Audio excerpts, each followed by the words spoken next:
अस्सलाम वालेकुम। रमज़ान के लिए ज़बरदस्त घरेलू टोटके। रमज़ान में शेक, लस्सी और जूस वगैरह बनाने के लिए ब्लेंडर का इस्तेमाल बहुत बढ़ जाता है।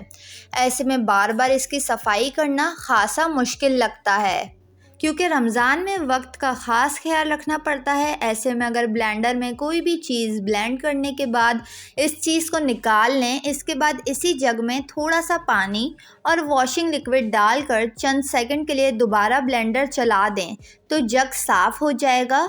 अब इसे सादे पानी से खंगाल लें, इससे काफ़ी सारा वक्त बच जाएगा।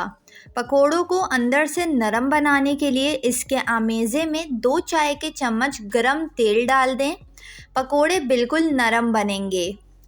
बेसन और आटे को और दूसरे मसालों को कीड़े या सरसियों से बचाने के लिए इनमें 2 से 3 पत्ते तेज़पात के डाल दें, कीड़े नहीं लगेंगे।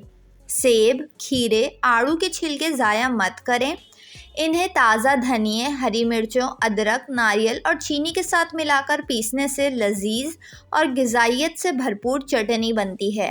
इसे दही में मिलाकर मज़ेदार रायता भी तैयार किया जा सकता है। रमज़ान में वक्त कम होता है और काम ज़्यादा। ऐसे में अदरक छीलना और पीसना भी खासा वक्त तलब काम है। इसके लिए अगर अदरक को चमचे से छीलें तो वो फटाफट छिल जाएगी और काम भी आसान हो जाएगा।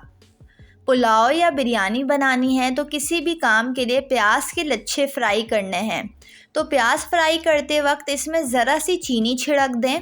प्याज जल्द ही सुनहरी हो जाएगी। आजकल हर घर में नॉन स्टिक बर्तन इस्तेमाल होते हैं। नॉन स्टिक को अगर साबुन या पाउडर से धोएं तो इसकी नॉन स्टिक तह उतर जाती है। ऐसे में अगर नॉन स्टिक बर्तन में तेल का काम किया जाए तो इसमें 2 चम्मच नमक डालें और इसको किचन टॉवल से आहिस्तगी से रगड़ें। बर्तन बिल्कुल साफ़ भी हो जाएगा और इसकी नॉन स्टिक तह भी ख़राब नहीं होगी। वीडियो को लाइक और चैनल को सब्सक्राइब ज़रूर कर लें।